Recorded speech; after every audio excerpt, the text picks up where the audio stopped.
Perfect. Perfect. What's going on, people? I am Swaver, and this is the OpinionatedFactsmgr podcast. I'm joined by my amazing co-host, Journey to be great and Lovejoy. How y'all doing tonight, ladies? Pretty Doing pretty, good. doing pretty good.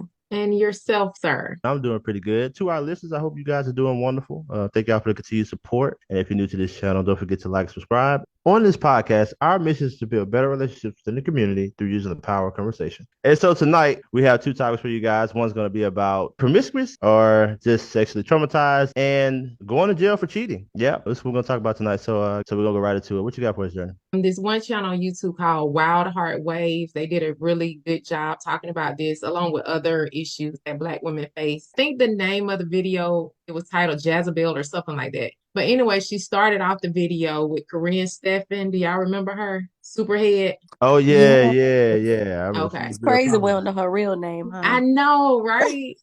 So the show started off when she was on the Tyra Banks show. Again, this has been years ago. She was talking about her book, which was a tell-all, talking about the different men that she had sex with. And Tyra was asking her, was she surprised that the book got so much attention? And she said she really was. But what really surprised her, that no one mentioned the guy that molested her at the age of 13. She said, because she dropped his name too, but no one mentioned that. And so just thinking about, of course, all the things that were said about her, it just started to make sense because I kind of correlated, women who are like hypersexual, a lot of times have experienced some type of abuse in their life. And this just comes from different testimonies online or even some people that I've actually encountered and spoke with. So I came across this article on psychologyhelp.com. The title is Why is Sexual Abuse Linked to Promiscuity? And it goes on to say when people experience sexual abuse, the body and the brain become overstimulated in trying to process and understand the trauma. When this happens, an overload of stress signals are sent to the brain and cause severe damage. And from this other article by HuffPost.com, and the title of it was Sex After Trauma Part 2, it's saying their brains become compulsive about undoing the trauma, redoing it differently, or simply understanding it. Most sexual abuse victims commonly experience devastating long-term effects like PTSD, depression, eating disorders, anxiety, paranoia,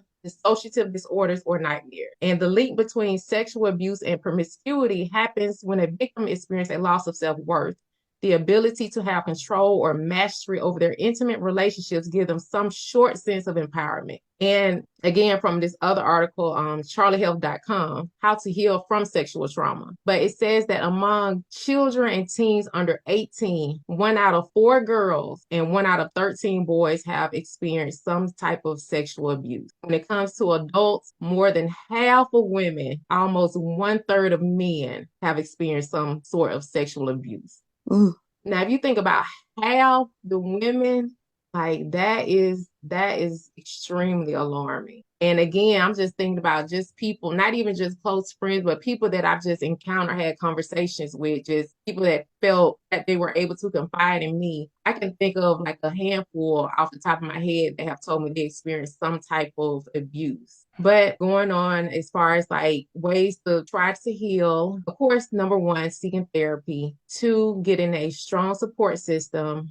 3, connecting with other survivors. 4, building healthy romantic relationships when you're ready, not being pressured by anyone, not moving on someone else's terms, but when you're ready. 5, address any sexual health concerns that you may have. And 6, practice self-care, such as working out, prayer, being creative, whether that's through writing or just taking steps to try to get past that other than any type of self-hurt methods. This is really interesting. I actually didn't know that. Even for the guys, I mean, a lot of guys definitely don't talk about it. I know women don't either, but even for the guys, that's interesting. Like having the courage and the bravery to stand up and talk about it. Women, especially, just being able to talk about what has happened. So yeah, that really is something I really didn't know. I had no idea. Thank you so much for sharing that.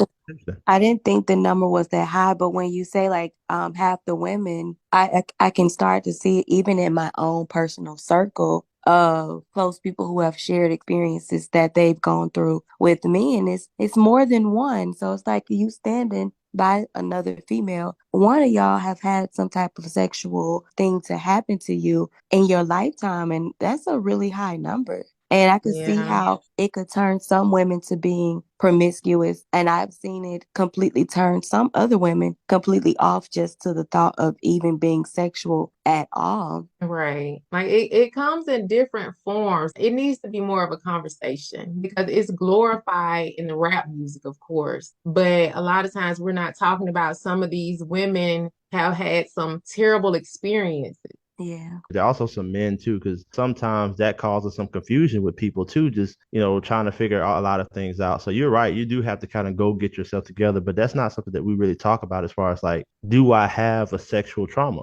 Mm-hmm. You know what I'm saying? We don't really talk about that. But again, thank you so much for sharing it with that. Yes, thank you. Moving on to the next topic. So I want to ask you guys one question. Did you know that you can go to jail for cheating? No, no. I did not. Okay, so But like, and again, like we kind of mentioned once before, other than like military related, but Right. outside of that, yeah, I had no idea. Well, don't worry. They got some cuffs for more than just the military people. It's a really interesting thing, man. So I want to do some more research on this. And so this comes from shark1053.com. But of course, I read across different articles because I just wanted to know more about this because I found it to be so interesting. And so the question was, can you go to jail for cheating on your spouse in the USA? But it said that Massachusetts, Michigan, Oklahoma, and Wisconsin is actually a felony to cheat on your spouse. Oh, wow. In Massachusetts, not only will you fork over up to $500 in a fine, but you can also face up to 3 years in prison. I was really shocked about that. Me too. So, I mean, do you have to have like video evidence I'm sure you're going to have to go through the whole process to prove it? Absolutely. But I mean, just to know that you could be, I mean, it's such a normal thing these days. So I'm trying to get a hint. Y'all need to move out there. Y'all want to hit y'all spouse and hit them where it hurts? Really? Move on. How much time do you have to serve? It says up to 3 years. Up to 3 years? That's Yeah. a long time for cheating. That's a long yeah. That's why And then people in be some wanting cases they multiple could spouses. get locked up and still be cheating. So you don't know. Right. So actually, that's true. But here's something else too, though. So it's not just we talked about those 3 or 4, but actually in like about 17 states total. I saw between 14 and 17 states. Now, in most of the states, it's a misdemeanor, but in Oklahoma, Michigan, and Wisconsin, it's actually a felony. Yeah. Now That's serious. Yeah, it is. Now to keep this in mind, though, that does not go for boyfriends and girlfriends. That's only I mean, for I would assume that would relate to So fellas and ladies, if y'all person try to say, hey, let's move over here, they might know a little something you don't know. But that's an interesting thing, though, man. I really had no idea, and that's something I think that they're starting to roll out more of. I'm not sure how long this has been out, but I just had no idea you can actually face prison time and a fine, and actually have something put on your record for cheating. Wow. Okay. I know, that's just hard to believe. Right. Why you say that? Why is it hard to believe? I mean, 3. I mean, of course, the person that been cheated on probably would, think it's not long enough. But 3 years is kind of extreme for cheating. in prison. Now cheating. here's another question. Are they really enforcing it like that? Because I mean, I haven't seen any mainstream, news about it actually really going on. Because there's several laws that don't necessarily like jaywalking, like at least in the South. I mean, yeah, that makes sense. It's probably one of those laws that just been on the books since the 1800s or whatever, and never got revised. Maybe. Right. That's true. So I would ask our audience, y'all.